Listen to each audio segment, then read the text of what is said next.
Okay, ladies and gentlemen, let's start the meeting with the Pledge of Allegiance. Pledge allegiance to the flag of the United States of America and to the republic for which it stands, one nation, under God, indivisible, with liberty and justice for all.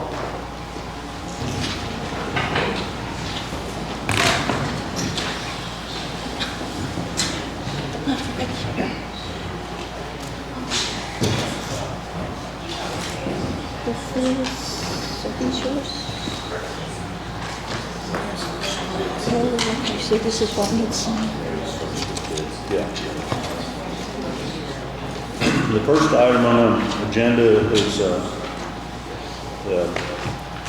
bids for replacement structure on Pocket Road. And Larry, you want to tell us? Come on and open them.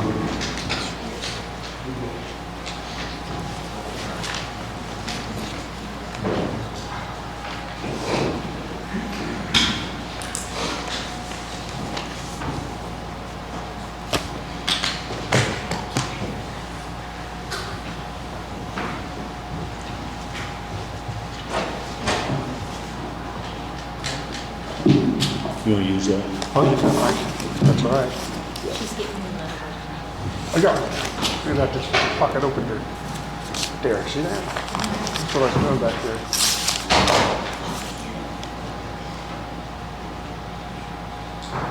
Ready? Aren't you slick?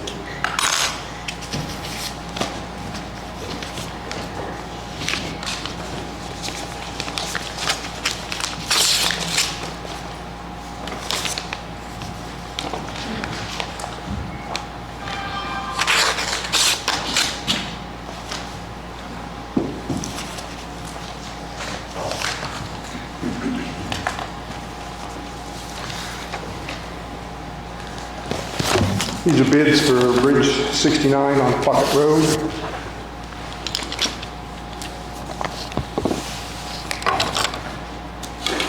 First bid is Linkel Co, LLC.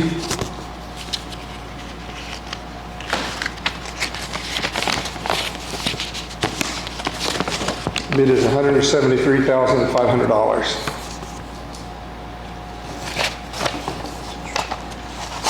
Next bid is Ben Harrison Excavating.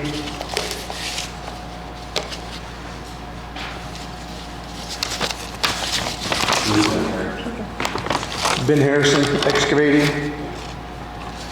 $94,760. Next bid is Olco Inc, Batesville.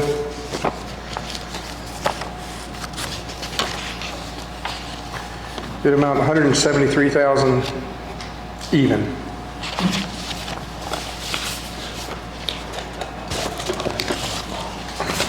Last bid is from RL Vuckson.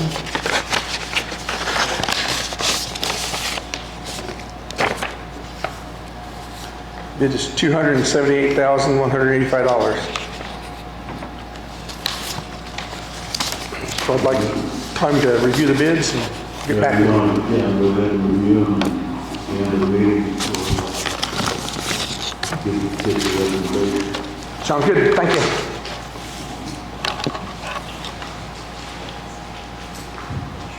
Next on the agenda, we have PSAP, which is a public safety answering point relocation for feasibility by Barry Ritter.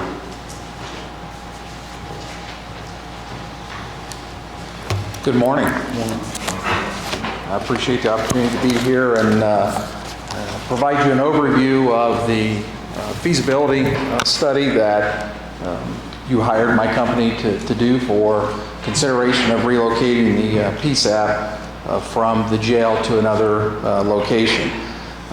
A couple of important points here as I begin is that irregardless if you leave the 911 center in the facility that it's at, or you relocate that to another building, there are costs that the county's looking at that you're going to have no matter what.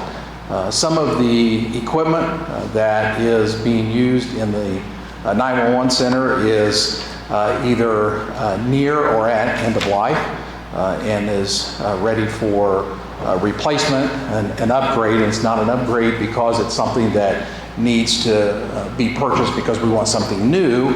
It's because the service life of that equipment, especially in software and hardware, we've reached. And those costs will remain or be there no matter what you do. This project provides the county an opportunity to consider their options and how to move forward to provide 911 service and dispatch services for the citizens of Franklin County in the future. And so you're not in a box where you can only make a limited amount of decisions as it relates to how you provide service. Today's environment in public safety is fluid, and counties across this state and across the country are providing 911 service in various models, in various ways. Not only in their primary day-to-day responsibilities, but as they look at long-term service delivery or continuity of operations, who do they team with? Who do they partner with? How do they interoperate with surrounding counties? We've had situations in Indiana where we've had to transfer calls to cover shifts because personnel is not available to staff a 911 center.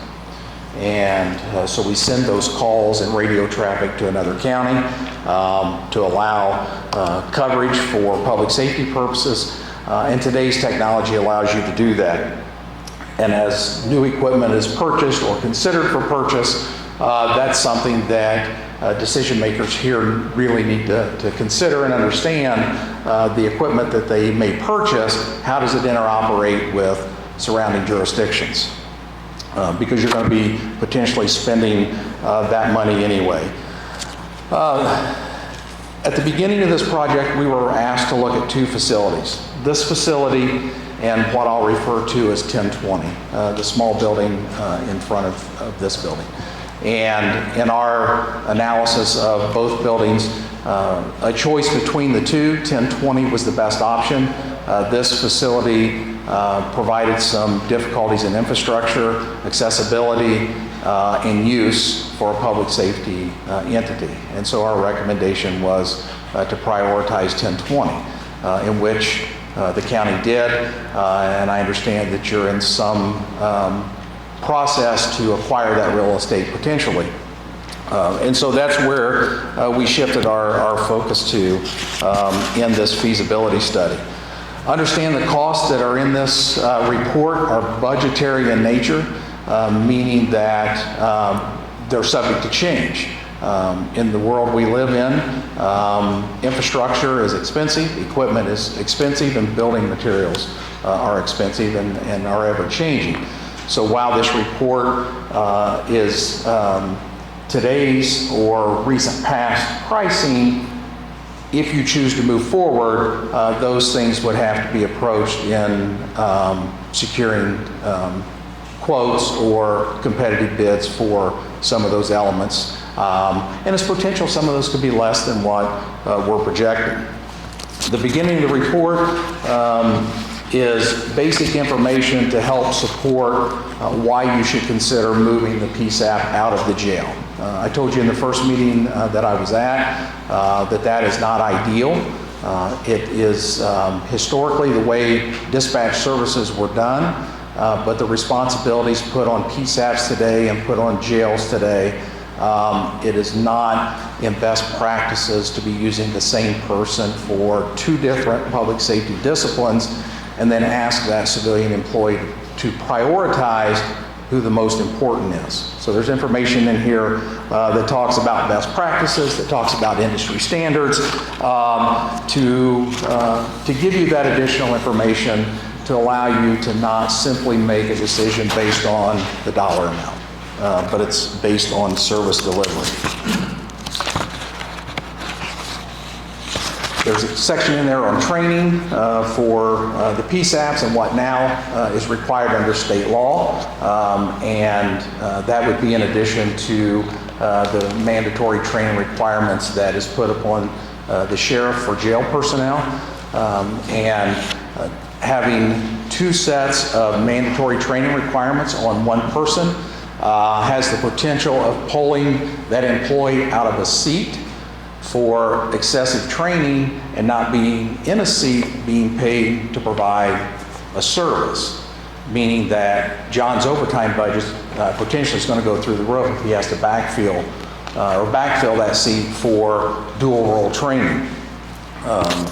This PSAP here is not any different than any other PSAP across the country. Available workforce and being at full staffed. I talked to John this morning and I think he shared he's down 2 positions. When you look at a PSAP your size, the percentage of overall workforce with just 2 employees is significant. Now, if you were in a PSAP where you had 30 employees being too short, you could manage. Here, being too short creates him a staffing issue, which creates council and you a budget issue. Facility improvements at 1020, I do have to recognize Todd Thackeray, one of your local citizens, who is employed with an architecture and engineering firm out of Cincinnati. He was referred to me by the city of Brookville because he's done work for them. And Mr. Thackeray and his expertise, he provided to the county free of charge. And accompanied me on one of the inspections of the building and in that site survey identifying the budgetary costs for renovating that facility if you were to move the 911 center in there. So the cost of this project came in under budget and obviously much less because of Mr. Thackeray's desire to serve his community. So I did want to recognize him for that. Then we go into systems, the technology. The 911 call handling equipment was installed in Franklin County probably around 2010 timeframe, 2009. It was purchased through the first federal 911 grant that was made available. That equipment has been refreshed and software updates completed by the vendor, but it's ready for a refresh or replacement.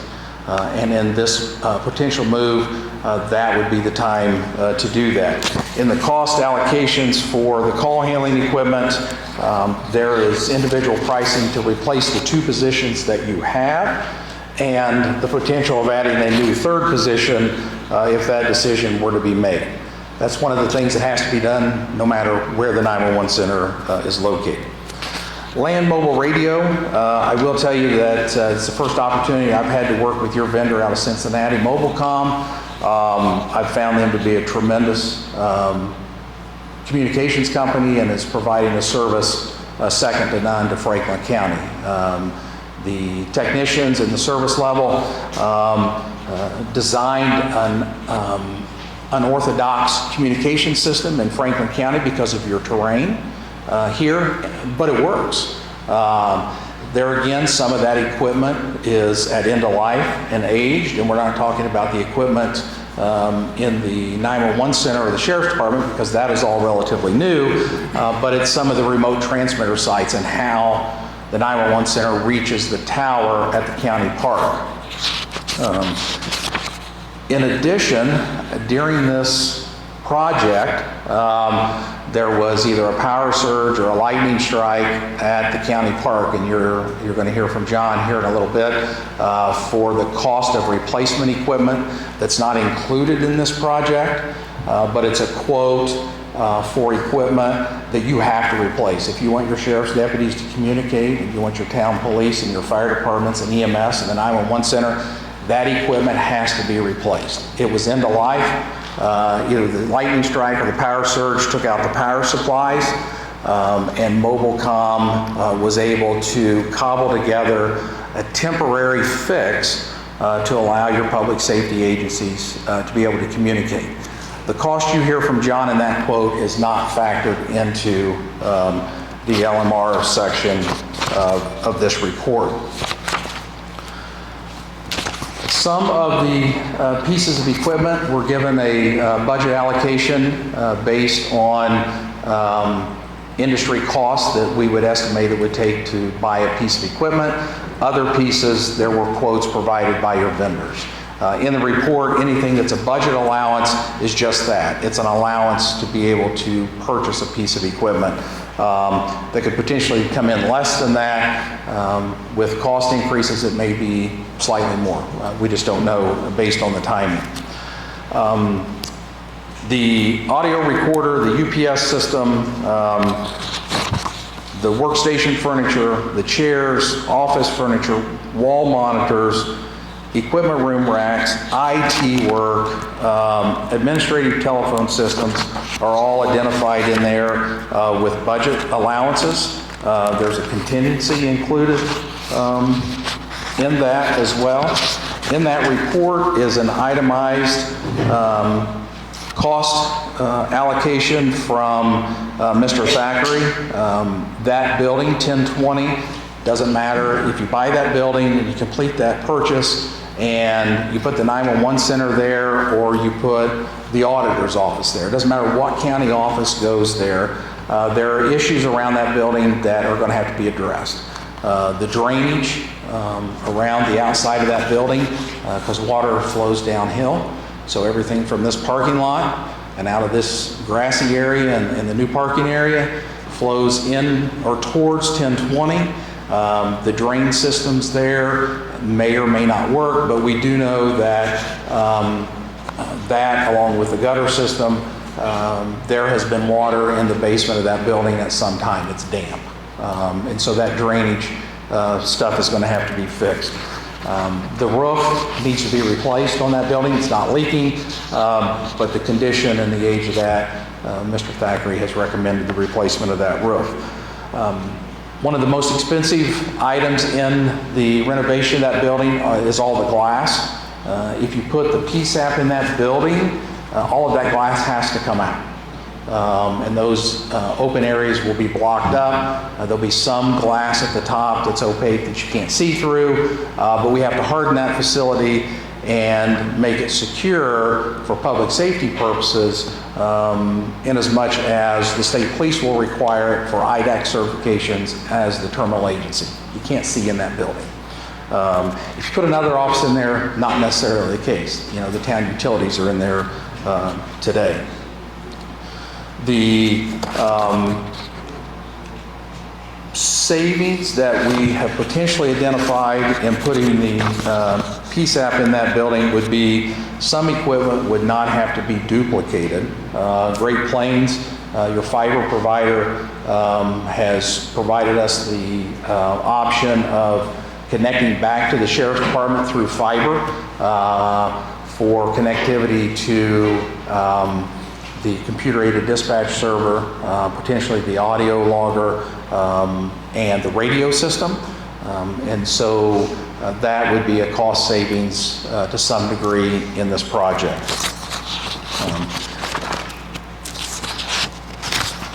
Budget total for systems and equipment came in at just a little under $338,000. The estimated construction renovation was just a little over $174,000. Contingency, we built in at $50,000. So a project cost estimate at the time of this report, $562,000 is where we came in.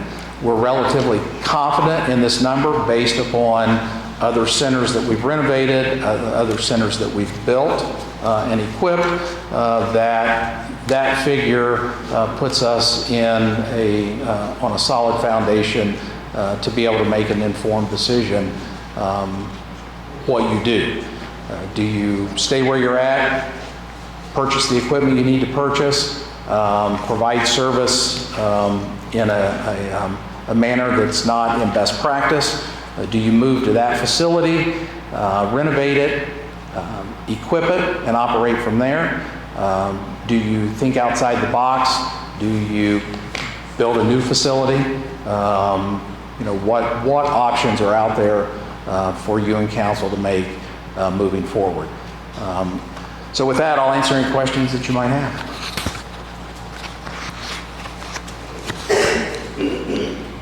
Well, it's small when we're looking at the total bottom line, very good, with 2 stations, we're looking at a cost of $25,000. There's an optional third that is $27,000.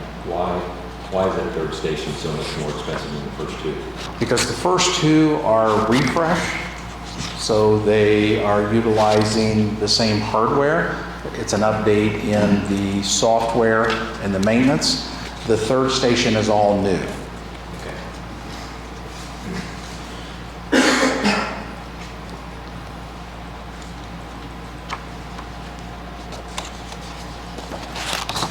If there are no questions at this point, I would anticipate that in the future there's going to be questions from commissioners or council, and just because I've delivered the report to you and I'm going to hand you an invoice doesn't mean that my work is necessarily done as you move forward and try to make informed decisions with council and with the sheriff and with John. So, Thanks a lot, Barry. Is there, excuse me, sir, is there anything in that report about personnel? I know you talked a little bit about 2 or 3 people, sorry. Right. Is there anything in there about personnel? Because I know that was something they talked about, that had to have more people or a special director that would cost a certain amount. there's nothing in that report that directly relates to personnel.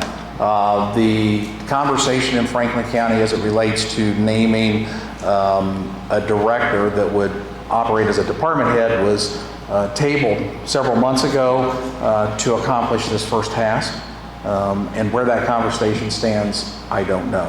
As it relates to personnel, that evaluation and analysis would have to be done based on the fact that you're going to increase the number of employees if you split. And I believe at one time, council looked at that and what the additional number of employees it would take, but I do not have that information. So, You have a confused look on your face. Well- Did I not answer your question? well, so are you saying then that the number of people that they currently have or are currently allocated can run this center without any additional personnel needed? I think that's what you're saying. No. No, okay. So then the question is how many more people are needed to run this center? Wait, to run the The new new one. dispatch center? For dispatch, there wouldn't be any additional personnel other than the 11 that are already there. Okay. The additional personnel come in for the jailers that would need to run the control room. Thank you. You're welcome. Thank you. Thanks, John. No problem. Thank you. John, I have a question. Okay. Mr. Ritter, thank you. So to answer your question, Bridget, the number that we received from Ritter Group, looking at the additional employees that were requested was about $450,000 per year forever, with per new employees, everything. That was based off the number that Reedy Financial actually looked into, so that's the number for that. Now, if it comes down, great. But that's the number that that was requested initially for this venture. Barry, I have one question. We're looking at everything inside the county. Your expertise, is it possible to look at an outside facility and partner up with another county?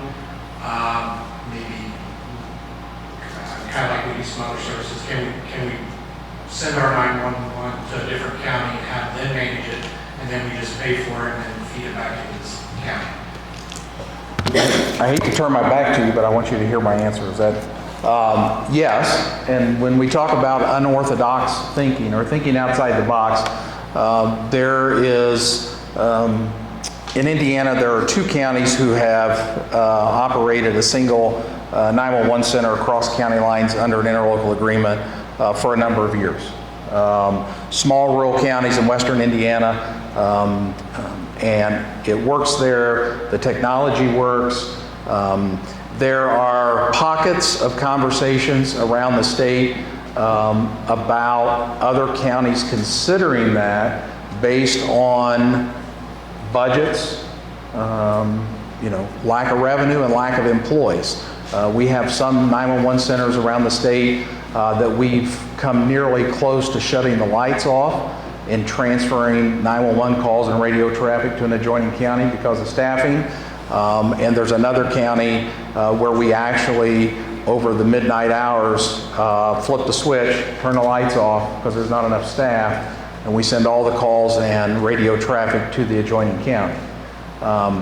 It really is dependent upon local decision makers, obviously commissioners and council, public safety officials, sheriff, police chief, fire chiefs. There's always concern about sending public safety calls and dependency to another jurisdiction. And most often we'll hear, well, you know, an adjoining county, they don't know where Uncle Ed's red barn is what we hear. Well, in technology today, we really don't care where Uncle Ed's red barn is because we're going to see it on a map. And we want an address. We have enhanced caller location information.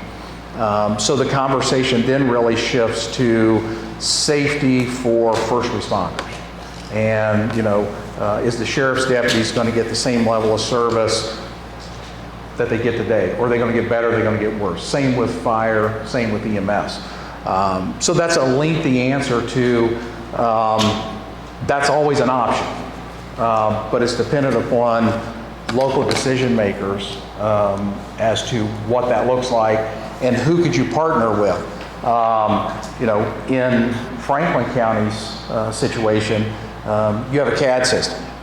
And if you were to partner, let's just say the county adjacent to you, and they are operating on a separate CAD system, you're going to have disparate systems of operation.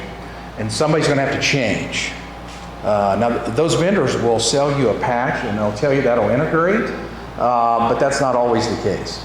So the technology part is the real sticky part on what do you have, what do you need to replace.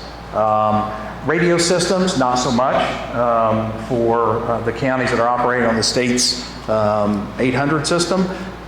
For radio, it's VHF, paging volunteer fire departments. Do we have the ability to page a volunteer fire department in an adjoining county?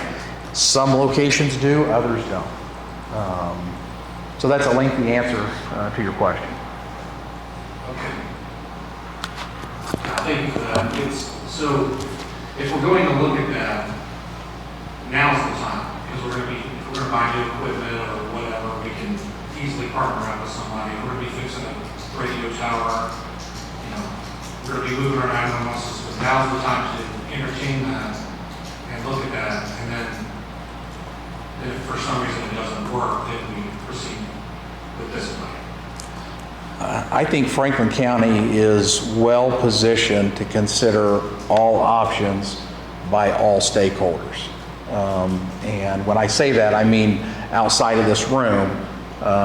You know, it involves council, it involves commissioners, but it involves PSAP management, the sheriff, fire chiefs, EMS, Brookville, to have that conversation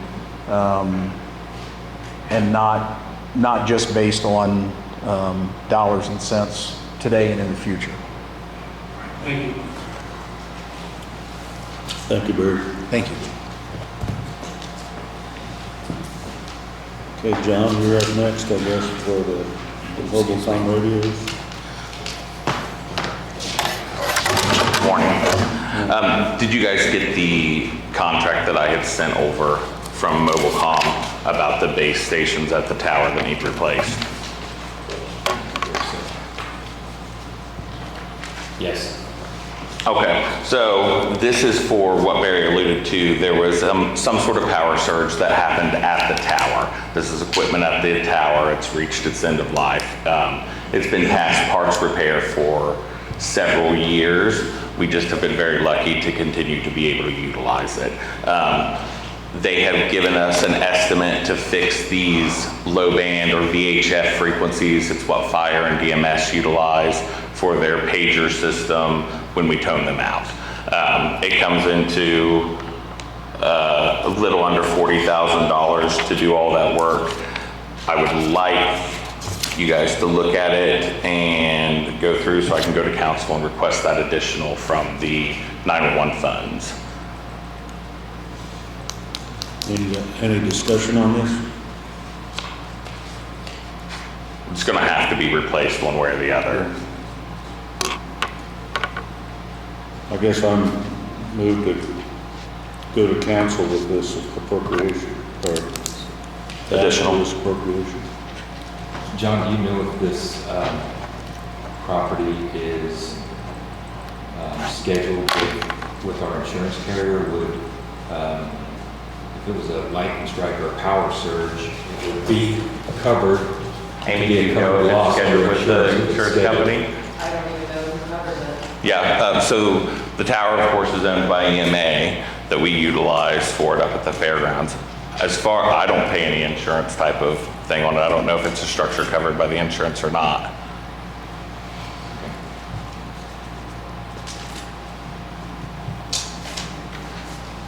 Do we have, If there's an insurance policy on that tower, I've never seen it. So if we do have one, it might lie with the commissioner's office, but I've never seen a policy for that. It wouldn't be a policy on that tower itself, but that tower would be a scheduled structure on our county policy.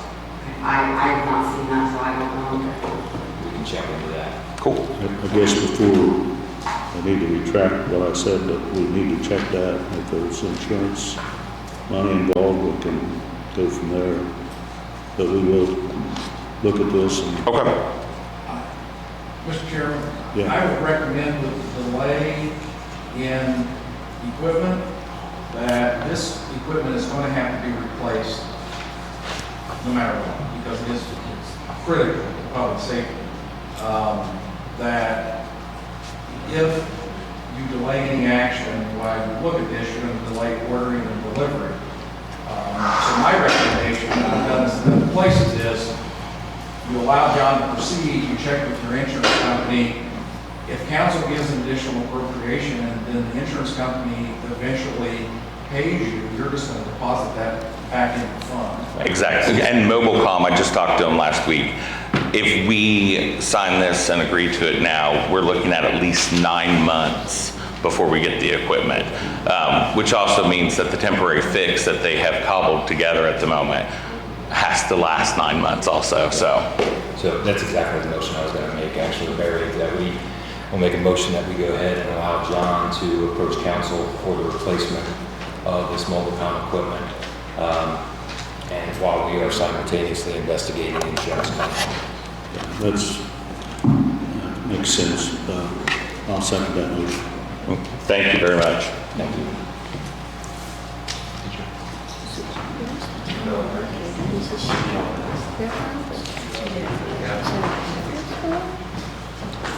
Is that up on the top? I'll call her. John, sorry, that tower, is it on top of the hill over there? Yes, Or it's up at the top of the hill at the fairgrounds. Okay, next on the agenda is we have an agreement with Sheriff Cates with the school. Do you want to go over that, Pete, or do you want to? Sure, I can. What it is a memorandum of understanding that we've had with the school for the last 10 years to have 2 officers in there as some school resource officers. We update it every year. And so what I need is a signature from council and anyone from the other portion as well.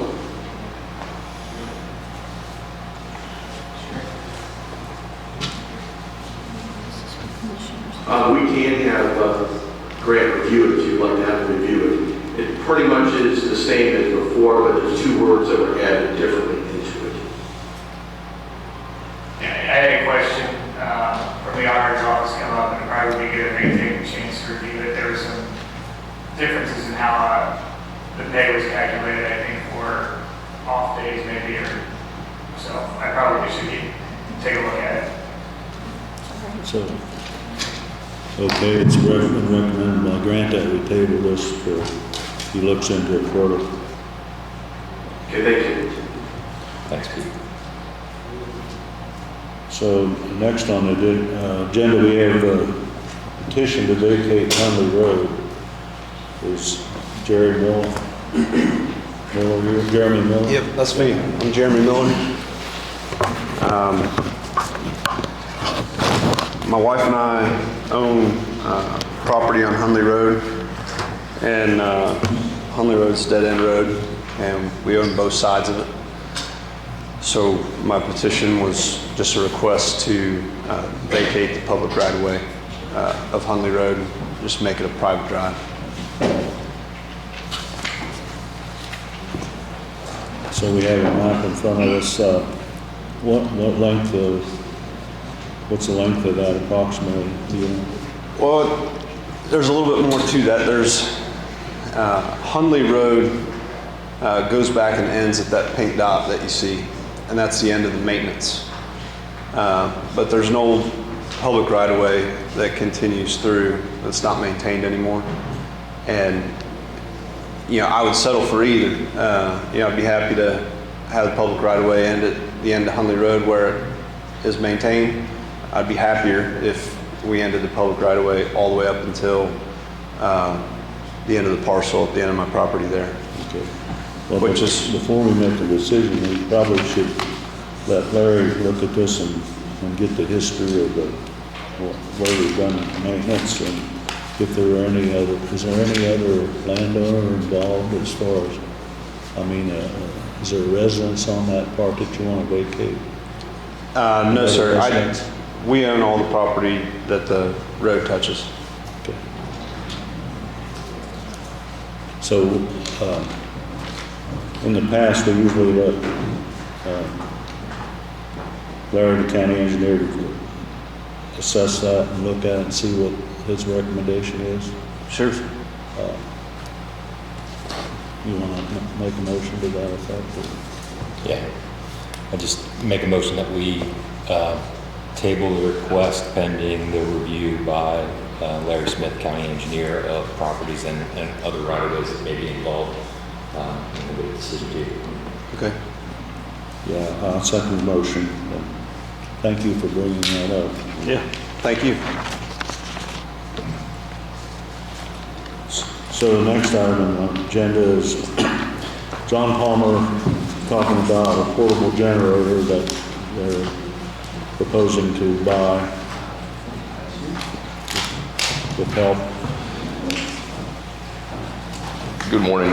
You had some information in your packets that they put together about this, but what it comes down to is Amy has a grant that can pay for approximately half of a portable generator, and she's requested that we come up with the rest, to have the other half of the money from our ARPA funds, which we have adequate money to do that. It's about $18,000. It's an interesting situation where we always plan for the worst and hope for the best.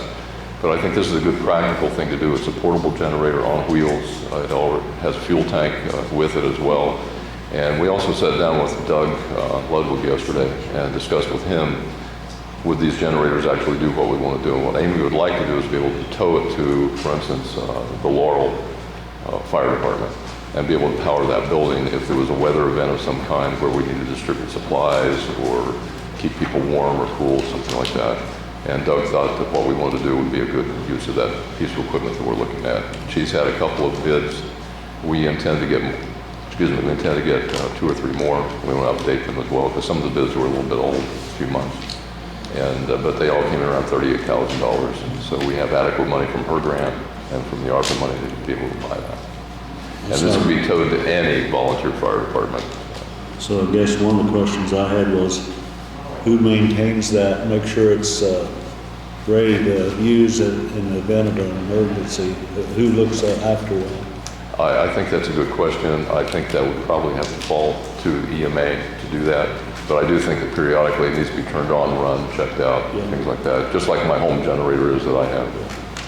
Well, I mean, I'm in favor of it. I just wonder if we designate someone or one of the fire departments or alternate one for do it for a year and then another do it for a year to make sure that it's got fresh fuel or whatever that needs. I think that would be a good idea, and I don't think, Amy, that wouldn't be a problem for you, would it?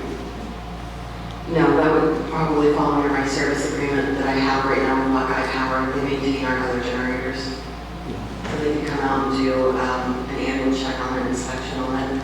It's usually around $250 to $300. So the money being requested from ARPA is to help fund the purchase of the generator. Are all of the facilities that you're looking at using this at, are they equipped to connect this generator to? That's Or are another- there additional costs involved with hooking it up at each site? I think John said it would be like $2,000 for each location. I missed that. Yeah, in fact, I'll answer the question. When we talked to Doug yesterday, we asked what it would take to be able to have a box on the outside of the building connected to their circuit breakers and what it would take, and including a long cord to be able to plug this thing in. He figured about $2,000 for each department. And I think that's something we can look at in the future, look for another grant and get that done.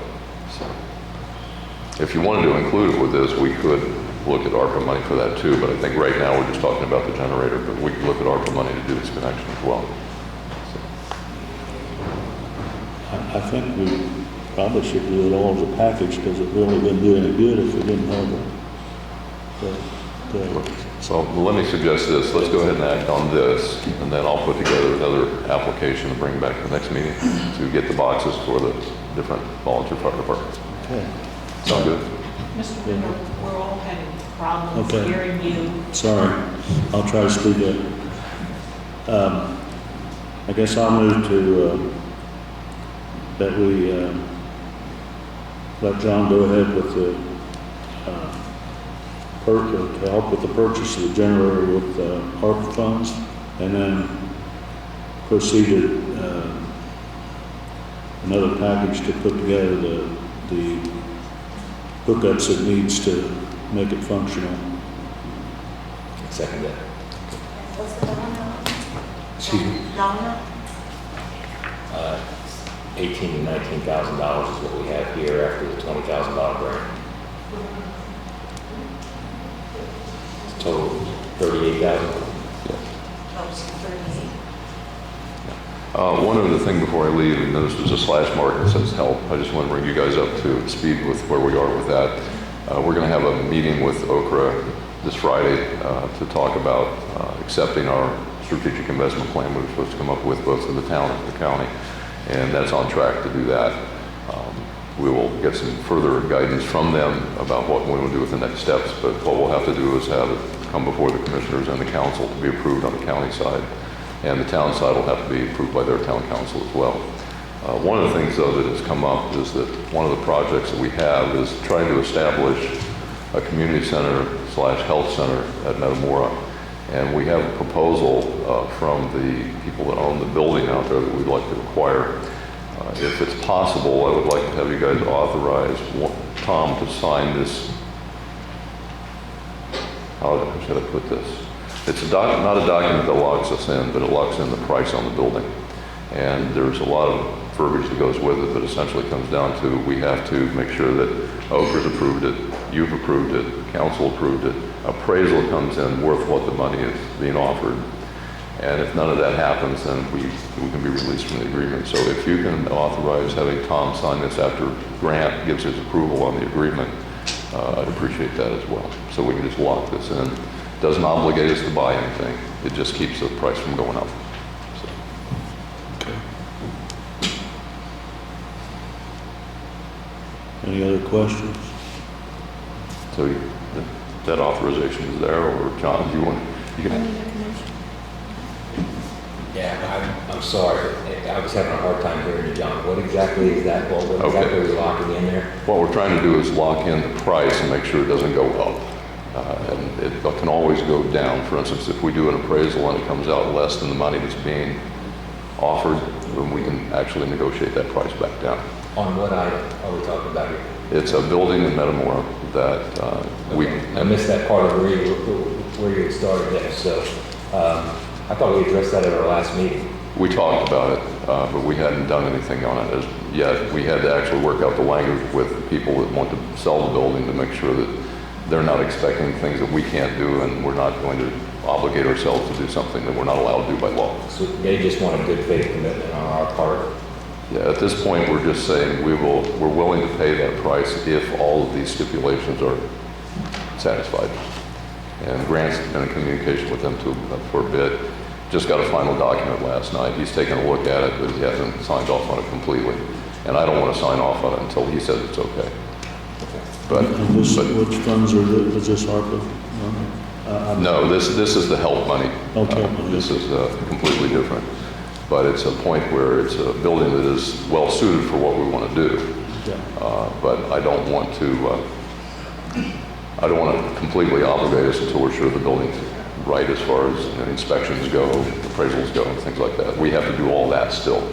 And I have the funds in my office to take care of that. Okay, so they ask then is just that you have the commissioner's commitment to move forward with this in order to lock in the price Yes. on the purchase. And so I would make a motion that we authorize John to move forward with the purchase of that Metamora Church of Christ. I'm sorry. It was the Metamora Church of Christ, I believe. Is that right? The Yes. Metamora Church building. Yes. On US 52.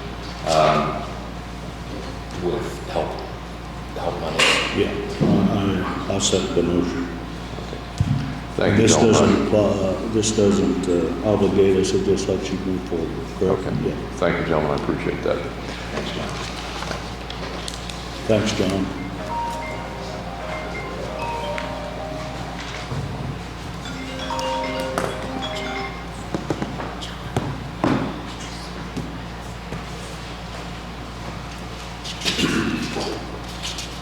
Next up, I guess we have Franklin County redevelopment funding by Bill Sherman.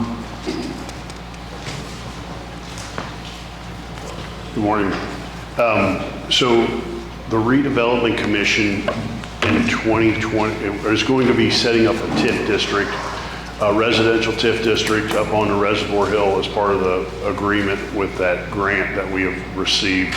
And so in doing so, it's going to come at a cost, we believe, anywhere between $25,000 and $50,000 with our attorney fees and getting everything involved with Nick Lawrence and everything and setting that up. And so our present budget has like 25 or 30,000 in it, and the commissioners put $1,000 worth of edit money in there every month.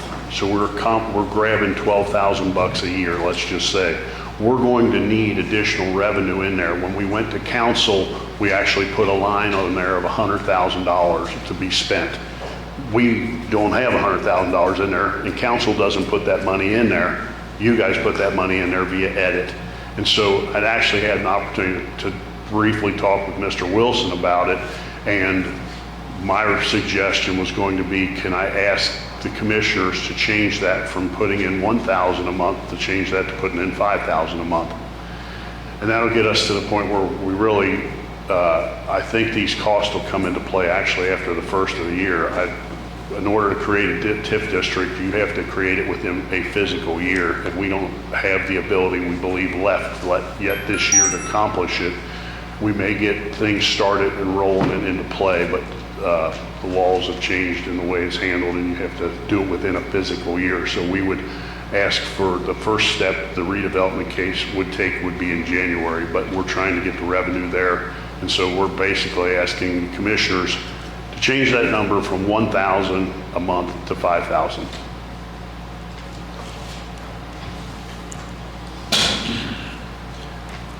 No, Yes, would that have a termination date on 5,000?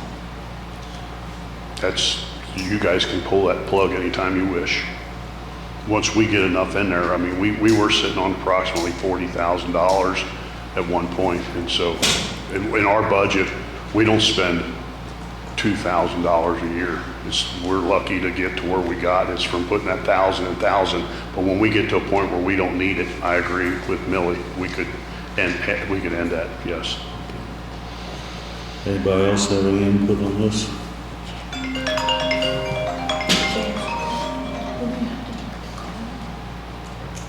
Carl? Yeah, we can check that myself. Holly, any question? There used to be a plan. When I was on council, there was like a 3-year plan for the edit money. Is that still being used? because that's where you're coming in, Bill, that's how it got allocated. There was a plan written at some point in time, and every 3 years it was supposed to be renewed. That's been a while ago, but I'm sure it's still the same rules. So, It's been too long, Bill, I can't remember exactly, but there's supposed to be an edit plan every 3 years written, and then you set up, and that's how economic development got their money to begin with. And I'd have to verify that with Nick Lawrence, who we use for, we counsel with or whatever, or as our consultant, to verify whether our plan is up to date or whether the plan's in existence. But we do an annual update of a plan as to what we're going to do with our revenue from the TIF districts. But I don't know if that plan that I'm familiar with talks about what I call our general. It's usually that like a 3-year plan. Yeah, and so I can verify that or whatever, but, and make sure that's in place, and if it needs to be put in place, I can make sure it is in place, but yeah, good point, Holly. okay. So, So I'd make a motion that we table the decision on this pending conversation with the auditor's office on moving those funds and looking into any prior plans that the commissioners had had and how this might impact those. And that's perfect. I think that'll be fine, John, because I also believe that if it would help to put it all in one lump sum or put 20 grand in there or something or whatever, just to get us over the hump, that would be optional. And I'm not sure how much is in that account or whether there's a balance on that account or whether you guys have it already allocated for something else. But nope, that would be perfectly fine. and I'll second the motion John made then. Thanks, Bill. Yes. I guess you're up again though with EMS funding. So I don't know, it's kind of I want to say a very a critical decision, and whether you guys want to table that until Mr. Wilson's present or whatever, that would be doable too. But what we're basically involving with Franklin County EMS, and I thought Mr. Rosenberger might be able to be here with me this evening, but he is probably in a truck right now. But our board president, Roy, and I have been in discussion along with our board, which met last week. And our concern is that when we went to council back, I think in March or so, and we explained to council our deficit as far as what we had occurred in 2022, and we had requested from council $500,000 in our budget request, or we requested that from the commissioners, I guess I should say. We requested that, and council agreed to $300 for 2023. We explained to them that at some point in time we're going to be upside down, it's not going to work, and I thought my gut feeling is that there was some concern on their part too, that they would help when necessary or when available or possible. So it comes back to the commissioners, I guess, to some point, because you're the guys that contract with us. We made a request in 2023 or in fall of 2022 for $500,000, and we were given $3. We've been getting paid $3 since 2017, I believe, and so with our increase in cost and everything, we can't continue at this point. And so we were wanting to either see a motion made to ask council to come up with the additional $200,000, or a motion made, we're not giving it to you. We need an answer on our end, either is it up or is it down, so we know how to proceed on from here.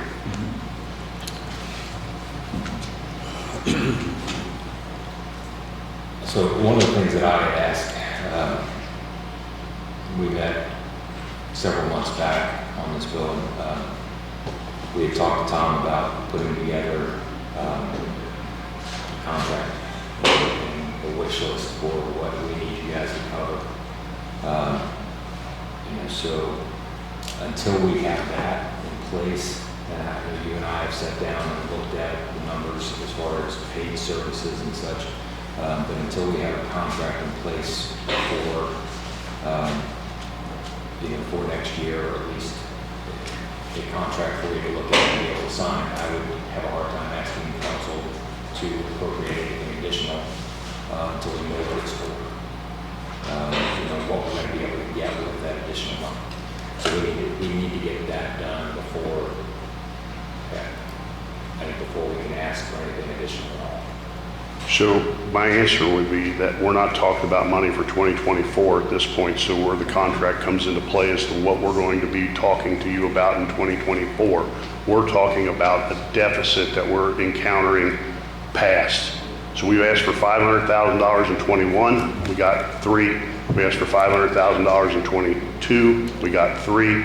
And our numbers, we have, and I've shared this with you guys and with them all, we spent roughly we brought in roughly $760,000 in 2022 and spent $950.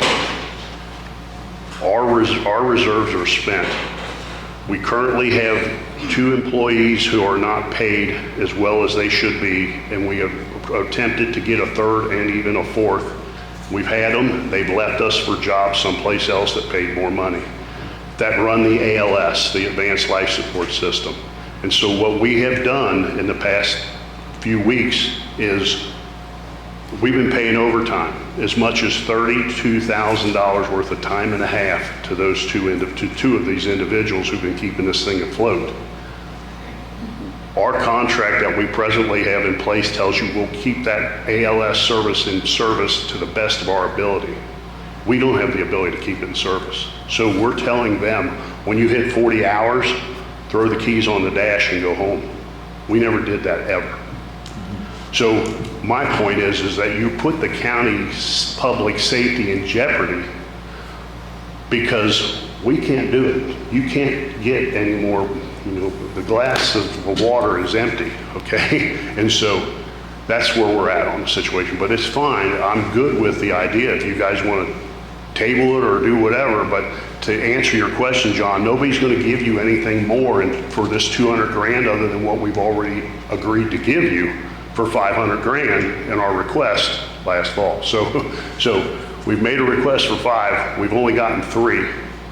And until it gets settled or gets put in play, that's why we didn't want to address the contract for 2024, because we needed to understand where we're at. Because we're upside down, and we've explained that, and I don't understand why, if somebody was building a bridge and said we need $1 million to build a bridge, that you guys would come back and say, well, we're going to give you 800,000. We're trying to provide public safety, and we told you it was coming at a cost of $500,000, and you cut us back to 300. So I guess we need to give you $300,000 worth of public safety. The question and concern comes up with whether this public safety tax that I've heard come into play. That 0.25% generates 1.7 million today.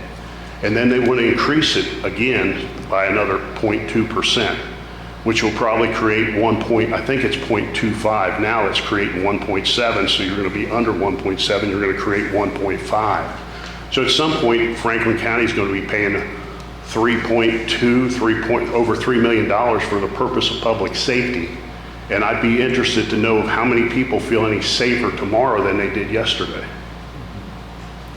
And we are one of the groups within this organization that provides emergency medical service, and we're going to start cutting back because of a funding situation. Go ahead. How open are your books to the commissioners and to council? We have sat down with our books. One is our books don't need to be open at all because we're a private corporation, but we're friends, we're neighbors, we all get along. So I've sat down just recently with John and Mary and asked them to go through these numbers from the previous year of 21 and 22 expenditures, look at those expenditures and derive at a point where we would have a budget for 2024. My point was let them, I'd be happy to let council create a budget for me or them based off of my previous expenditures and numbers and my income. Report to the state of Indiana all of your expenses? Yes. I guess I'm sure we file taxes. We're a 501c3, but we still do a tax return. And we do have people getting paid with a W-2 and people getting paid with a 1099. And I've never been involved in it, but I've heard from people that say your books aren't very open. And I think that's sometimes the resistance that comes from your request is the books aren't real open for the council and the commissioners to decipher. And I felt that, I feel the same way, Millie. I've seen that before in the past when we've asked for additional revenue and they've said, hey, well, can you show us something? Well, we're asking you, then you guys are asking them, and then they're asking you questions that you can't answer because we were never invited to the party. But anyway, and so that's why I went to council, who I really never need to go to council because I need to go to you guys. But we went to council to explain to them our situation because we knew that if you went to council, they'd start asking questions like Billy has, have you ever opened up your books? So that's why I brought books and everything to all those meetings and shared as much of that information as we can to explain to you where you can't bring in $760,000 and spend $950. Then you question where'd you spend the $950? I'll go through the whole list with you right now if you want. I'll tell you where I spent $900. I'll tell you where I spent $998,000, $994.60, because that's our year-to-date as of January. That's as of January 10th, 2023. So if you get money from council commissioners, taxpayers of $300,000, do you have to file that with the State Board of Accounts? I'm not clear. I'm not aware of that. I'm not sure. Brad Teddy, or we have an accountant, I should say, that takes care of our business affairs or whatever. And so, but I do know that we file taxes. In my mind, that has to be filed with the State Board of Accounts if you accept a certain dollar amount from county tax money. If you'd like to meet me down at the building some afternoon, Millie, I'd love to open it up and show you the whole thing. I've done it with him, I've done it with Mary, I've done it to them, I've talked to Brian repeatedly about it. I think I'm asking questions that I've heard from other taxpayers. And that's good, I appreciate that. And I will also say that I've heard people come before me and say, well, we heard this and we heard that. If you heard something, tell them to go knock on our door and tell us. We want to hear it. If there's an issue or a problem, don't come confront us with it. Don't let it sit out there on the street and three people talk to each other, because we have come up with concerns that could be related to service or money or dollars or whatever, and there's explanations to them all. But that explanation's never heard because nobody ever asked us. I had someone text me the other day that said the commissioners are talking to the council about EMS at the budget hearings the other day. And so someone texted me that message, and I thought we need to be engaged in that conversation. So we got the numbers. They don't. We got the numbers. So pick up a phone or text one of us and ask us to show up at that meeting so we can give an explanation, because I don't think Jerry or Mr. Wilson the other day could answer all their questions, but we could have. But no one ever put EMS on the agenda for a council meeting. Right. Grant, what I'm hearing is, we're in a dire situation right now as far as ALS services being suspended at times due to funding. Would it be appropriate for us to have a joint meeting with council, whether open or executive, where we get together and go through the situation that Franklin County EMS is currently experiencing, so that we can come up with a funding solution?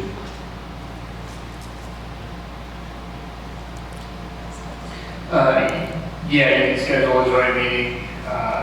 Maybe it's a special meeting, or it could be either one of your meetings. It would only be an executive session if it got into safety plans that a quote-unquote bad guy didn't need to know. So if it's something like security, if it got into that, I don't know that it would, though, since you're just talking finances and ambulances. But if it looked like it was more of a public safety issue that we didn't want bad actors to know about, you could have an executive session. My question, Grant, would be this does involve a contract that's already in place, but if it was to have an executive session to discuss a contract with EMS, I thought we could possibly, I thought that was doable. No, she's familiar with it. And Mr. Esther, she's It'd be disingenuous if you're just talking about money, the public should know. Okay. I thought maybe because it was contracted. Well, and that's, what I was thinking, and I don't disagree with you, Bridget, but I was thinking more along the lines of an executive session because in funding or in the ask that we have here, we're going to ask Franklin County EMS to open up to us, in a way that is not necessary for any competitors of theirs to potentially see. Make sense? Absolutely, because the number that you derived at, that was $1.5 million, which was requested to us. We provided that number to Tom Wilson when he was putting in the budget request for 2024. That number of $1.5 million, the piece of paper on that public safety form at the very last sentence says that's to be negotiated. I've never read that in the paper or the Observer or anything else. It said it was a negotiable number. And also at that point in time, we had met with Mr. Wilson and Mr. Heiss, who we said, tell us what you want. And Mr. Wilson said, give me a price on either one truck paid with a chase truck with one individual in it, and a second price for 2 trucks paid and a chase truck with an individual in it, a paramedic, what we would prefer instead of an ALS, another step up to a paramedic. So the number that we gave you, nobody knows whether that was for 2 trucks, 1 truck, or how we structured that. Because we also said, go put it out for bid. And it would not be fair for us to sit down in a public meeting and discuss those numbers with anyone so that you could change your mind 2 days from now and say, this is ridiculous, this price is off the books, we need to put it out for bid. So somebody needs to determine, are you putting it out for bid or not? Because if you are, we can't divulge those numbers. So this 1.5 that's floating around out there, that they changed, I think, to 500, don't bet on any of that. I can tell you that Mr. Heiss and myself and Mary sat down last 2 weeks ago and looked at numbers that pertain to 2 paid trucks. And when we got to the end, we added it up. Do you remember what the number was? 1.3, I believe. 2.4 million, 2.4 million, 2 trucks, 2.4 million. 2.4. We backed out that we thought we could have had as much as $200,000 worth of mistake or fat in this, as I call it. Came down to 2.2, took the $460,000 that we charge, because we do charge people. We took the $460,000 worth of income that we brought in 22, subtracted that from the number, and came up with 1.74. That was 2 trucks. Right. So this 1.5 number don't mean anything, Dave. So you're saying that number could go up? Oh, absolutely. Depending on what you want. Okay. But back to the question as to whether we could have an executive session, that's why I question is, to your point, John, we got to be careful we talk about numbers all out loud, a bunch of people get a hold of it, because if you're going to put it out for bid, it's a whole different ballgame. And we're not saying we're disappointed in that. We're encouraging you to put it out for bid. I am encouraging you to put it out for bid because we want to provide the best possible service, period. And if it can be bought someplace else, please do. What I'm asking is, what we need to address today is the 200,000 that you're short. Brian, you have some? I got a couple questions. Your current contract, Bill, what does it state is the amount for the contract? It's a 3-year contract. How much per year is the contract? 300,000. So for the last 3 years, you signed a contract for 300,000 for the county. For the last 3 years, you came back and wanted an additional 600,000 on top of that. So you had a 3-year contract worth $900,000, and now you want another $600,000 on top of that. So the day you signed that contract, you knew it wasn't enough money, or what happened? I referred to the last 2 years of it being short by 200,000. That's a $400,000 number, not a $600,000 number. And in the past 2 years, I can tell you what has saved our butt is COVID. Because we had a COVID setup that the state gave us revenue to set up, and we made money. We in 2021, we ran I want to say private, because we're a private corporation, but we ran transport. We transport a transport system. So if you called us up and said, hey, I need to be picked up at the nursing home and taken over for a blood sample or blood draw, we did that, and we charged for that as a private operation. We had to make sure that when we did that, we kept your trucks in service. So we didn't want to take an existing 911 truck and say, hey, go take Betsy Boobop who fell out of bed over to the hospital or someplace or whatever. So for our transport system, we took that was completely separate, and it made money. But it also created a ton of mileage and stuff put on vehicles, so we cut it off. So we had other forms of income, luckily, to help offset our expenses Yeah, that aren't there When we signed anymore. that contract, COVID wasn't a thing. I know, did we just not budget correctly? Not at all. Okay, all right. Next question, I'm just going to point this out. I had a meeting with some people in Union County, Commissioner, and I met with, Commissioner. They pay $390,000 a year with a contract, with a 3-year contract with Reed. They have a full-time paramedic all the time, 24 hours a day, 7 days a week, and an EMT on duty all the time. When that one goes into service, they immediately bring another one from a different county to start heading that direction in case they need multiples. So as they call them off, they send them back. $390,000 for a full-time paramedic. How long has that been in effect? Just 1 year or? It's 1 year. No, they're going into the last year, I think. So, Starting January will be their last year. And it provides them one truck Monday through Thursday, and on Friday, Saturday, and Sunday, they pick up a second truck, and then they still continue to do the rotation. And I'm very familiar with the contract and the commissioners and everybody because I've been to them, and I'll be meeting with Reed Hospital here in the next couple weeks who put that project in place because we're trying to work with them or anyone we can to determine how we can structure this whole situation. He makes a good point. It's for $390-some thousand bucks. The county is a third of the size of ours, and they have a hospital in it.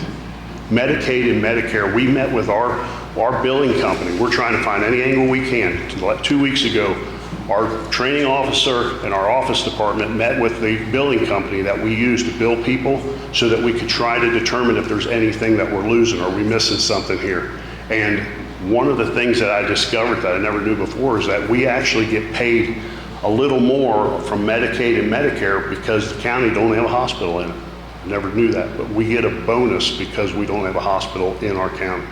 We question when Margaret Mary moves over to the Franklin County side of the highway up there, whether that'll affect that or not. So You still can't get to Batesville from here. But anyway, so. the part I'm concerned about is if we do, for whatever reason,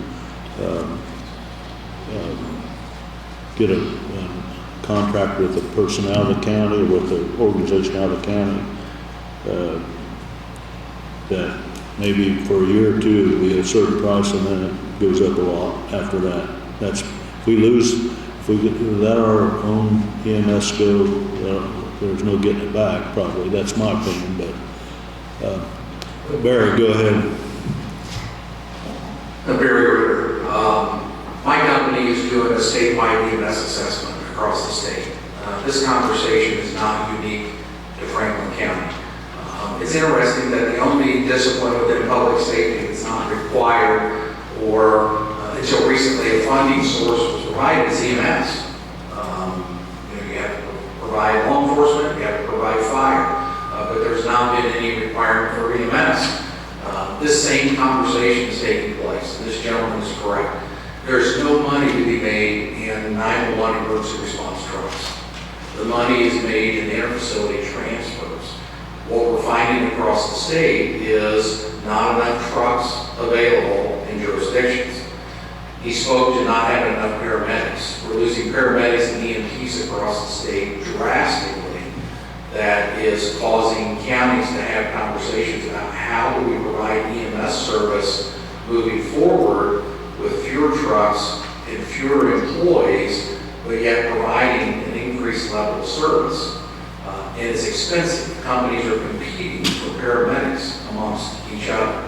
They're competing for EMTs amongst each other. And I will tell you that in the site assessment that we did in Franklin County, much like every other county, the largest concern was the availability of ambulances to respond to emergency.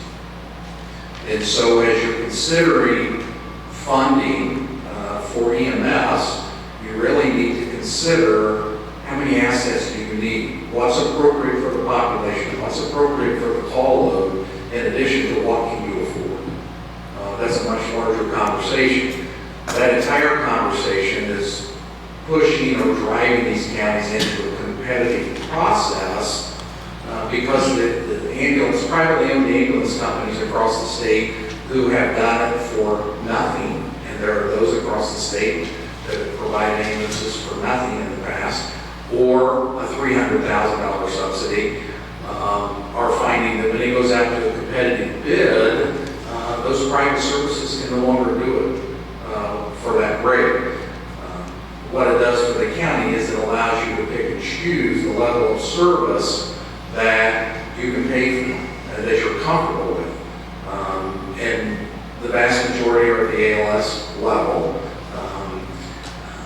The legislature just gave local government the opportunity to enact a local income tax specific to EMS. That's relatively new. Some counties are looking at that, others are not, because no one ever likes to talk about another tax or another fee increase. But they have to look at how are we going to fund this critical public safety element. So this is a much larger conversation that's not going to go away because the EMS needs are going to continue to grow for the services that they're expected to deliver. And so as you look around the state, there are opportunities to learn as to how others are providing that service. Thank you. Thanks. I guess, Grant, are you for setting up an executive meeting to take care of the funding problem for this year, to discuss it? I think it's just funding, it's gonna have to be at a public meeting. Now, if individuals, like one commissioner and a couple council people want to go sit down and look at books, they can do that. But I think if you got a quorum of either board, I don't think you can need executive session for the money part. Okay. Can we afford to put it off till the next meeting, or? If it's our current, I mean, if our current situation is that we've got, no ALS service available to the public, I think it's something that we need to get scheduled as quick as possible so that we can address the situation. If I can interrupt one thing. So in a perfect world, in my perfect world maybe, but anyway, you guys would say give them the 200 grand and let's get this year over with. Franklin County EMS would come back to you guys in the next 30 days with a contract for 2024 and it would be for $700,000. We would ask that you guys put together a proposal, a request for proposal for 2024. And you can work on that between now and next June, as far as we're concerned, to get that proposal put in place so we know what we're shooting for in 2025. And then you'd put it out for bid, and we would be happy to bid on that. But in order to keep the thing flowing in the same contract that we have in existence today, to doing things to the best of our ability and all those language that some people don't like, until we have somebody who's paid, I can't promise you they're going to be there. But once you say they will, we tell you they will be there, then we have to pay them to be there. And so that's why I'm saying our vision at our last board meeting was that we would get the $200,000 from you guys to fill out the rest of this year. We'd be sitting on, we would request a contract for $700,000 for 2024. And then in 2020, between now and then, whether we all sit down, I talked to Mr. Heiss and Mary the other day, and I said, we need to all collectively brainstorm. Because part of the issue is, I asked our ALS girl the other day, I said, so in a 12-hour shift, have you ever not had a run? And she said, it happens all the time. So you got 5 people, possibly 4 to 5 people, running 2 trucks, sitting there, twiddling their thumbs for 12 hours. We got to be able to overlap some labor. We need to be able to discuss, we need to have a discussion. That's why nobody can afford to make 1,500 runs in a year, have 2 trucks sitting there full time, and bill out $460,000 and think you're gonna pay for it. That's why we don't care if you put it out for bid, because ain't nobody crazy enough to come in here and bid it. Grant. That's my thought, okay?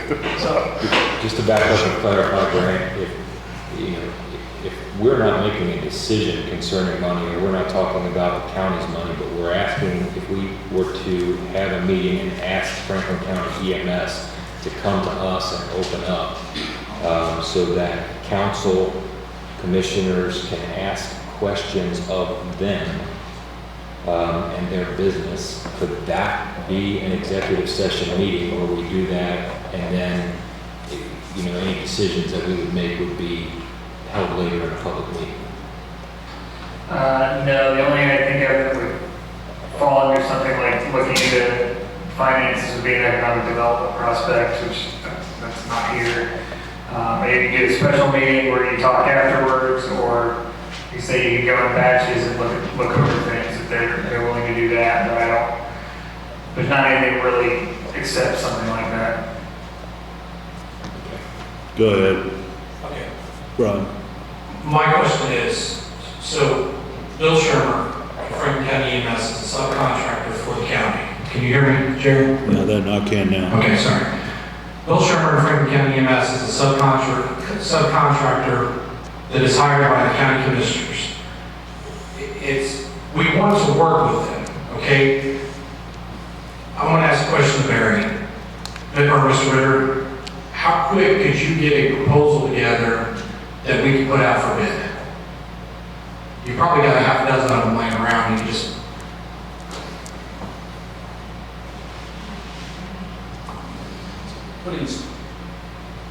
Putting specifications out for a competitive bid process is pretty easy. It's the strategic planning, if you will, that takes place prior to that to determine what the needs are, the service levels that you would expect. So there's a call load, and I'm doing this in another community up north as we speak. The community may demand that we want, and I'm just using numbers here, 4 trucks. The call data supports that you reasonably only need 2. So the decision has to be made, do we use those 2 trucks strategically located, and the county pay a subsidy to a private vendor for that service, or are we going to meet public demand and pay 5, which is cost prohibitive because the call load's not there, and for what a unit of government could pay, a private vendor is not going to staff or equip a truck and sit there. An ambulance is equated to much like a fire truck. You buy it, you hope you don't have to use it. An employee sitting there for 12 hours and never getting a run doesn't concern me from a public safety perspective, because they were there, equipped, and available to respond if needed. It's when you don't have them, and if you were to have a contract, and I'm not seeing your contract with the provider, but you want to ensure that you go deep enough that you have mutual aid agreements for those backfills when he doesn't have enough. So to answer your question, the specifications is the easy part. Filling in the blanks, takes another 30, 60, 90 days to figure out what does the community need off of the data and the community demand. Could you do it for 30 days for us? No. But if you're not looking until mid-year 24, I don't think 30 days is your calendar. Pushing it back to June is unacceptable.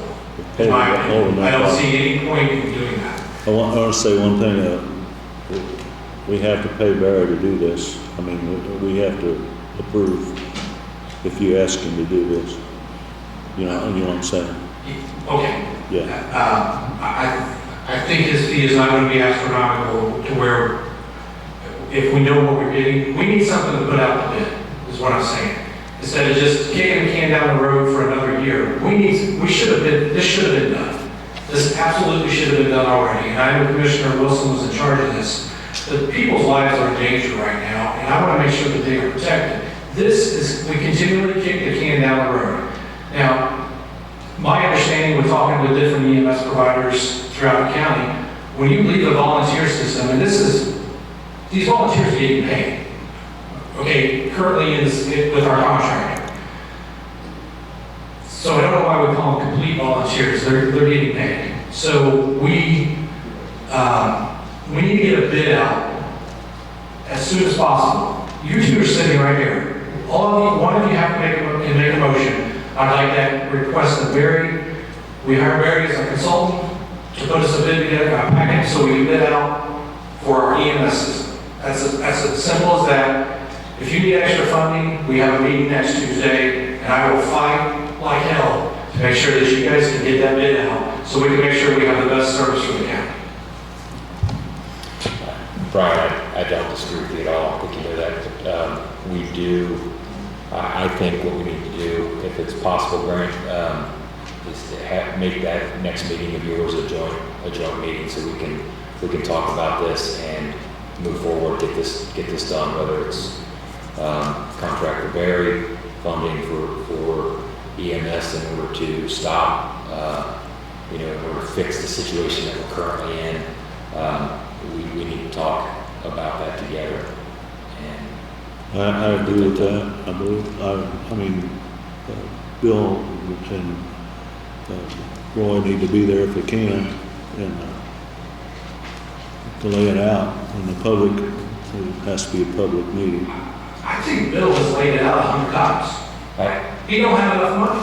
And he's kicked He's the a can. subcontractor. And when I put it in front of him in March, they kicked the can. And I put it in front of you in April, they kicked the can. And here we were 5 days or before budget hearings when John and them said, Bill, can we sit down and talk? I'm done kicking the can too, okay, Brian? Yes. So, I've been on county council 3 years. One of my very first meetings, I asked, why are we not putting EMS out for bid? Why are we not putting our health insurance out for bid like we need to? Multiple questions, but yet here we are. The can's getting a lot of bids in. Well, we want to make sure that we take care of Bill's problem this year before we put out for bid, because he can't have his bid shown to public without and expect a fair bidding process. Does that make sense? I mean, maybe I didn't state it right. But I understand what you're saying. I think first thing, when is your next meeting, Brian? It's next Tuesday, the 29th. So, what's the process? Do we need to do something special in order to make that a joint meeting? Brian? Just send out notice for a special meeting for the commissioners. And we have enough time to do that? Yeah. so I move that we have a joint meeting with, and including the EMS official, to discuss this. yes, And get it taken care of. that would be great. That's fine. I agree. Put us all in a circle and that's what we need to do, is all get in a circle repeatedly. Get this problem solved, and then we need to solve the second problem, which is the contract and putting it out for bid or whatever it needs to be. And if that gentleman's got a card, give me your card and I'll call you and we'll talk, okay? Because I can give you all the statistics and I'll give you the keys to the door. You can go in, check it out, okay? I think we can take care of both in the same meeting. At that time, I agree, Brian, we need to get a proposal put together. We talked about that in one of our first meetings, so that we could get competitive bids. Bill has been very open about the fact that he wants to see that happen. But I think we can take care of both of those in the same meeting next week. Perfect. So you second, I made the motion, you second it, I guess. So what was the Correct. motion doing? I moved that we had a meeting, a special meeting, so. Yes, I'll second Jerry's motion for a special meeting next week with council. Okay, thanks, Bill. Okay, didn't expect to spend your whole morning, but thanks. Thank you. Veronica, you're up next for value of Purdue Extension overview.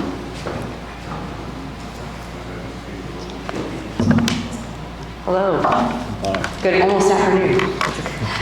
I'll make this quick. So I don't want to keep you guys any longer than you have to, but I just wanted to give you a couple updates for our office. So this week we hired our part-time administrative assistant. Her name is Gwendolyn Durham. She's from here local in the county, so we're really excited that we have her with us now. And then I also, hopefully you have the flyers in your folders up there for our garden celebrations. I wanted to invite you to the grand opening for the Growing Laurel Food Pantry. It's going to be Saturday, September 9th at the Community Center. The pantry will be located there at the Community Center, and it'll be from 9 a.m. to noon. And then we're also going to pair our community garden celebration with the grand opening as well. So we had the garden celebration last year in September. We had almost 200 participants, so we're hoping we have a great turnout again this year. But wanted to make sure that you guys knew that we had that date set and we're planning it. So hope you can attend that. And then the next, I wanted to ask to make sure it was okay to have another garden celebration here for the Lou Wallace Community Garden. So we tentatively have the date set for Thursday, September 28th in the evening from 5 to 7 p.m. But I just wanted to make sure that that worked for you, for us to hold that here at the Government Center again in the garden. Are you going to have it outside or in? It'll be down in the garden itself. So we would just have access to the building for the restrooms so people can use them in the basement. Okay. Well, I move that we let Veronica have that garden celebration on Thursday, September 28th, between 5 and 7. Second. Thank you, and I want to say again, thank you for all of your support for the gardens. Jerry, hopefully you checked out your straw bales you donated, but they're doing really well right now. We've had a lot of produce coming out of them. Just from one straw bale alone that has 3 cucumber plants, I picked 26 pounds last week. So, and delivered them to the employees in the Government Center. And this week we'll be digging up all the potatoes a little bit. Everything out there is a little bit delayed. So most people have their potatoes out before now, but we'll be taking them to Red Life this week, along with some of the Swiss chard, cucumbers, and tomatoes that are ready. So hopefully you have a chance to stop and look at it. And thank you for your support for that. And then I also wanted to let you know, earlier in the year, I'd come to you about the water project and trying to get water up on the other side from 11th Street. So we did receive a grant from Reed Health for $3,500 to help with the tapping fee and bringing the water to a meter there. And then now we're just working on getting a couple bids from a plumber to bring it up the alleyway and then put it by the end of where the raised beds are. So if you've seen the beds out there, we only have one planted this year, and that was just because we knew the burden of trying to water would be too much. So we're hoping to get those filled and planted once we get the hydrant in. So just wanted to let you know where we were on that. And then the other thing I just wanted to present you with was the flyer that I presented to council last week during the budget hearing. And it's just to give you an update of kind of where we are and kind of outlining the value of extension. But you'll see some of our 4-H impacts on there. That we have 515 4-H members this year and 123 adult volunteers. And then we value that volunteer time based on the federal rates. And an update on where we are with the exhibit hall. We're getting really close to being fully funded on that, and that's really been spearheaded by the 4-H Association. And then Elizabeth and I also broke down the number of grant dollars we received in donations for our project, so there'd be 4-H in the garden. So just wanted you to be aware of those numbers as well. So Elizabeth has brought in $37,400 worth of grant money for Franklin County for 4-H programming. And then with grant dollars and in-kind donations for Ag and Natural Resource Programming, we've brought in $66,500. So we presented those numbers to council just because this year we're asking for a 3rd educator for our health and human science and community development. And that ask is higher than what Elizabeth and I have in our current contractual service agreement. So it would be an additional $73,000, but we just wanted to kind of lay out some of the work that we've been doing. And there's definitely a need in that area, and the work with the gardens plays right into that with giving people access to fresh produce. But if we had that 3rd educator, they could provide nutrition education programs, food preservation classes, and different things to really help take that to the next level of what we're already doing. So just wanted to kind of let you know where we were and presenting them with that health statistic that just looking in the last 5 years, if you're looking at the quality of life in Franklin County that's put together by the county health rankings and roadmaps, we've dropped 30 ranks in quality of life. So it's kind of a scary statistic and kind of shows that need of how we need that health and human science community development person to kind of help address some of these issues that Elizabeth and I don't have the capacity to do. So just wanted to make sure that you had a copy of that too and knew what we were asking for. So, do you guys have any questions or anyone? Well, it looks like you have improvement there then. I mean, it's a lot better than it was in 2017. Yeah, well, we've dropped. So in 2017, we were ranked 9th. Now we're ranked 39th, so out of the 92 counties. So instead of, so it's actually fallen. It's backwards. I'm looking at it. Yeah, I'm looking unfortunately. at it backwards. Yeah. I'm sorry. No, that's okay. Yeah, but it just kind of goes to show the need for that person, that programming. But, yeah. Okay, is there anybody have any questions for Veronica? Some commissioners need to acknowledge the new. Oh, okay. Who was your new hire again, Veronica? Her name was Gwendolyn Durham. She's our part-time administrative assistant for our office. So she'll be in about 4 days a week. So we acknowledge that, so thank you for your report. Yeah. About anything else? Thanks for all you do. Thank you for your time, and hopefully you can make it to the garden celebrations, and anyone else listening or here can attend as well. So, thank you. Okay, we're up for, Amy, you're up for a grant opportunity from Duke Energy. I'm here to offer you some money. We have an advanced grant opportunity from Duke Energy. They have offered $10,000 for public safety, and I put in a list of ideas of equipment that I wanted. I spoke with Sheriff Cates and several other public safety members in the community, and we would like to use that $10,000. Well, I'd like to first approach council next week about accepting that $10,000. But we'd like to use that to purchase a drone for the county. And this idea for a drone and the training and certification that goes with it, so we would have commercially certified drone pilots in the county, that we could use that for public safety interests like missing children, missing people, those kinds of things. So my intention is to go to council next week and ask them for permission to accept this grant opportunity. It is an advanced grant, so we would not have to fork over any money. Duke Energy would simply give us a check and we'd have 1 year to spend it. So my purpose in coming here was really just to inform you that Duke has offered us this opportunity, and that I intend to go to council next week to ask them for their blessing to accept it. So you need a, Do you need anything from us? I don't think I need anything from you. I just wanted to give you a heads up that this was an opportunity that we've been presented with, and that I'm going to talk to council about whether we can accept this. So I just wanted to keep you in the loop on that. okay, Any questions for me on that? Yeah. Okay, thank you. So next on the agenda is ordinance number 2023, and ordinance repealing ordinance 2021-10. It's This is the former nuisance ordinance, isn't it? So, yeah, well, I'll just clarify what this is. Someone asked for asked if the old nuisance ordinance is still in effect. You had repealed it, but I couldn't find that there was ever technically an ordinance adopted. You repealed it by motion and voted on it, and so it's just cleaning up that that was in fact repealed so that it goes on the books correctly. So, I'll just read it. Be it now ordained that by the Board of Commissioners, Franklin County, Indiana, the ordinance 2021-10 is hereby repealed effective as August 23rd, 2022.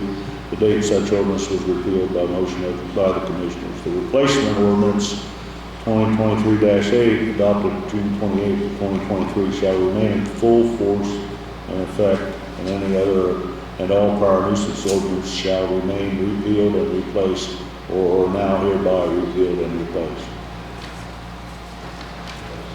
So I move to approve this ordinance. And I would second with the correction of the date of, it's got it, 20.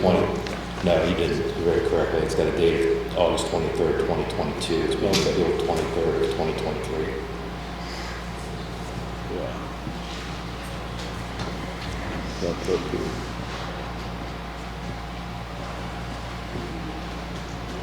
Yeah, I want to correct that date. It's hereby repealed. It's effective August 22nd, 2022, and not 2023. I mean, not August 23rd, I meant to say. Is that okay? Yeah.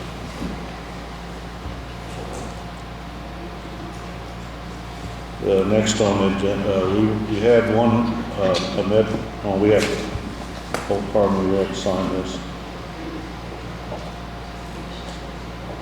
We had number 13, MedBand, but Tom's not here to discuss that, so I'm going to have Larry talk about Richland Creek and emergency funding that might be available. You want to talk to us about Richland Creek, Larry? As you know, the small structure there on Richland Creek was down here a couple, 3 weeks ago. And there is some current funds within the Q Bridge funds that are appropriated, but we will not be spending them this year. And I'd like to use those funds to replace the Richland Creek structure. We're looking at about $500,000 probably. We're going to get started. We're really probably require making the emergency replacement, then I'd have to probably go to council and get them to approve the existing funds to be used for that. So I guess I'm going to make a motion that we let Larry proceed with emergency funding pending council's approval of using funds from Bridge 31 that aren't going to be used this year. Anything else? Yeah, actually, we want Larry to move forward with obtaining quotes. Yeah. I'm sorry. Yeah, we want to go ahead and let Larry go with the quotes instead of the application for it. So anyway, if you get quotes for that, then the money, if council approves, will come from money that was going to be used for Bridge 31. So that will cross that bridge when we get to it. Larry, you want to talk about you want to go ahead and talk about the bids while that you open? Okay, how about we review the bids, couple, I don't know what we call them, disparities. Anyway, there's a couple of items that need to kind of review further, I think, and I'll have to review them with the attorney, so I'd ask that we table that until the next meeting. Okay. Thanks, Larry. Okay, we have a monthly report for July from Frank County Clerk. Everybody hears? We've got the report.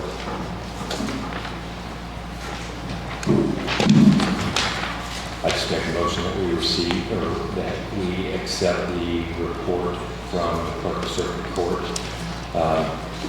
as received July 31st, 2023. That's for the amount, the amount's $397,087.72. Is that correct? That's part of the report. I'll second.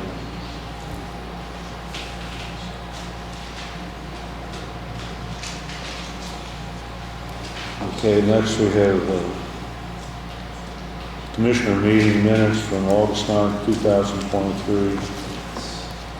I move to approve those minutes.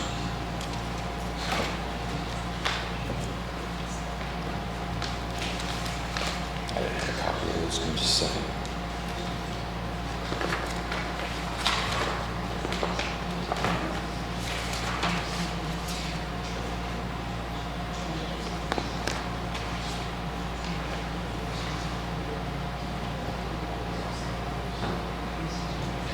And I second that.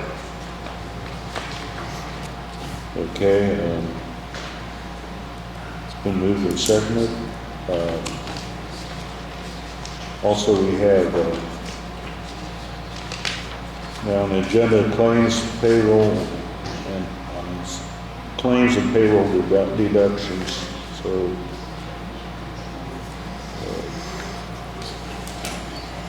we have regular claims of $722,269.13. Utilities and riverboat, $141,430.78, and payroll of $207,787.91. I move to approve. Second. The other thing I was going to mention is we have reached out to the state to get approval for the septic system for the county dog facility, and did hear back from them. I guess Lisa talked to them and gave them some information about some of the usage of what machines that they're going to have in there to get an idea of the size of the septic system, and they responded back, so that's a good sign. They acted pretty quickly. The next step will be to get a lady from Westport to come out and do borings, and we can get the ball rolling then. Where is this at? Where? The county landfill, the dog facility. Anybody else have anything?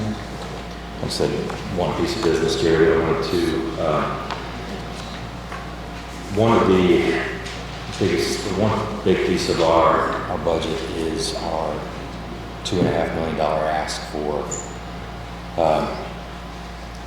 county employee health care. And it's been a while since we've had that looked at. And we haven't been on. I want to talk with Tom today, but regardless.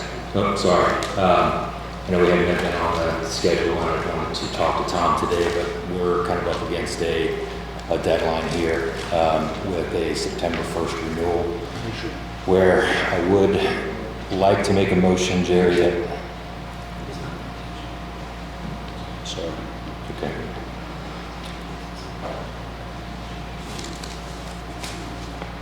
I want to currently open our I want to ask that we are open to other brokers currently taking a look at our health insurance for employees. We've got a September 1st deadline. So I know that Brookville recently saved 20%, am I correct, on your total healthcare budget, Bridget? I'm sure a lot. Okay, it was a big number. With a $2.5 million line item, I think we need to at least look at that and have someone let us know if we are in an outstanding situation with our current, or if we could do better. So I think it's important that we keep the same level of healthcare or competitive level of healthcare for our employees, but I'd like to take a look at that and make sure that our current broker is doing right by us. So I'd like to make a motion that we open up to other brokers currently looking at and quoting our county healthcare. Okay, I'll second it. Is that for this year? Yes. Before before September 1st? I'm assured that it can be done if we are cooperative with rolling over the employee census information to brokers that may need that.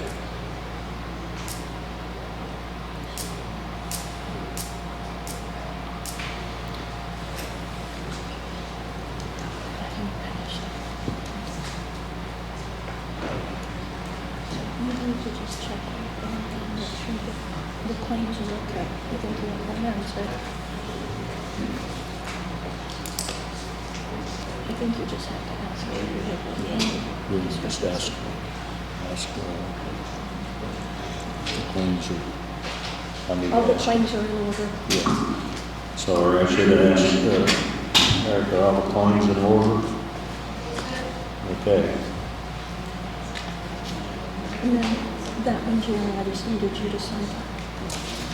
Got it. Thank you. Anybody else have anything? Go ahead. Has there been any progress on the stormwater management plan? We tabled that one more time, for whatever reason, that we'll get it decided. I think it's pretty close. Yeah. We got a revised draft back from Grant on Saturday. Did not make today's agenda, so I will make sure it's moved forward on our next agenda so that we can move that to over to you at APC then. Okay. We need I'm going to make a motion to accept the commissioner's report as prepared by the auditor's office. I'll second it.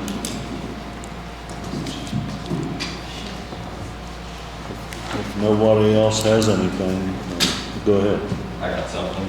So, for anybody that doesn't know me, I'm Travis Graff. If you want to, go to the mic, please.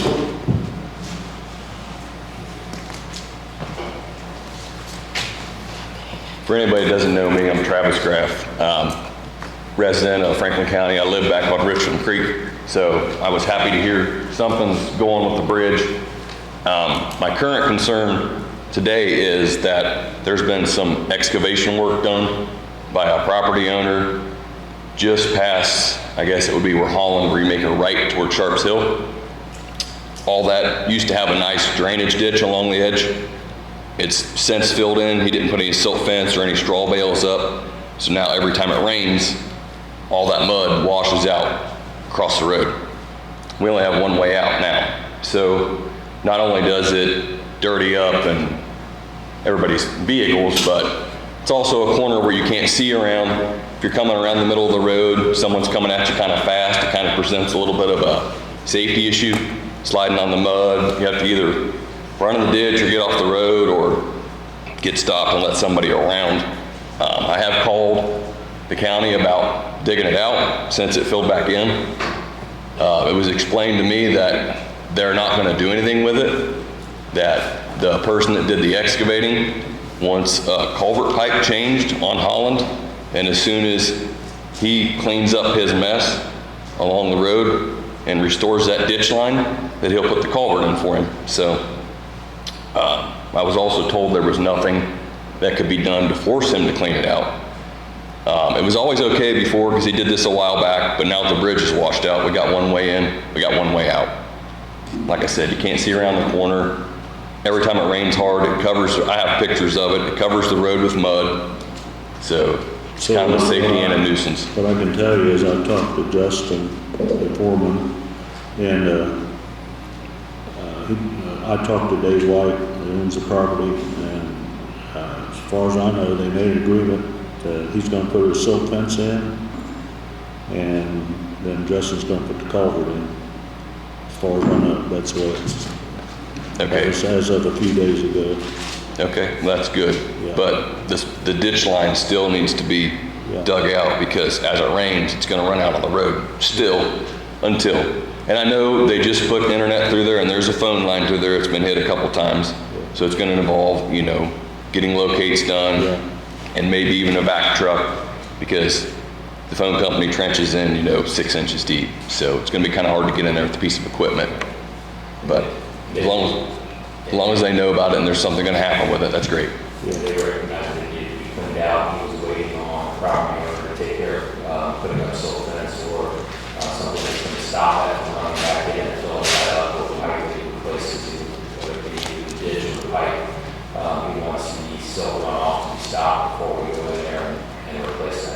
Exactly. There's a Rob, we had a discussion about this at one point in time. Is there, as far as land that's disturbed, is it a specific acreage amount? Is agriculture exempt from some of those things, or is that property owner required to put up something to stop it, whether it be silt fence or straw?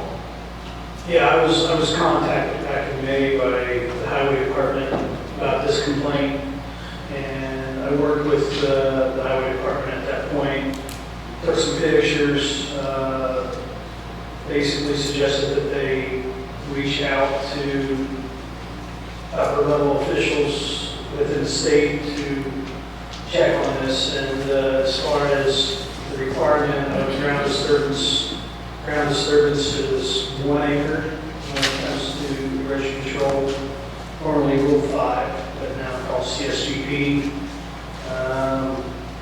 There's a requirement to get a permit for that, but when it is agriculture, the statement was it appears to be ag, and there's an exemption for ag. However, doesn't preclude them from doing erosion control and stopping the erosion from filling up the ditches, which is in turn creating a hazard on the road for people to drive by when the water's running out on the road or the mud. And then ultimately it's getting into the creeks. So this official from the state stated that they could be in violation of a water quality violation. So, don't know where that went. I suggested that they reach back out to our highway engineer, Larry, and I don't know where that ended up falling out. So, but there are other provisions that can be done, and I get these sort of calls quite often. Brian Patterson recently was speaking with me about another situation on Swift Road, where a person's putting blockage in front of culvert pipes going to the road, is causing flooding onto the road. So I said, if it's within the right of way, you have the right to remove it because it's the county's right of way. The person continues to put it back. I think they called the sheriff about it because he thought somebody was stealing the rocks. Now it's back in there. But when there's an obstruction of the waterway, the commissioners, the drainage board has the authority and power to take action on that by Indiana code when there's an obstruction within a waterway. Silt's an obstruction, rocks are an obstruction. So I think that the ability has been empowered to the commission, they can do stuff about that. So that's the information that I have. I always try to steer everybody in the right direction to get the information they need, but I'm really kind of limited as to what I can do as a county surveyor. There's a recent conversation between Dave and Justin. Yeah, I mean, Dave talked like he would do whatever they asked, with the silt fence to get culvert put in. There's no need to threaten all kind of legal things. We don't need to. We just, ask them to do that, and I think they will. So we'll leave it at that for right now.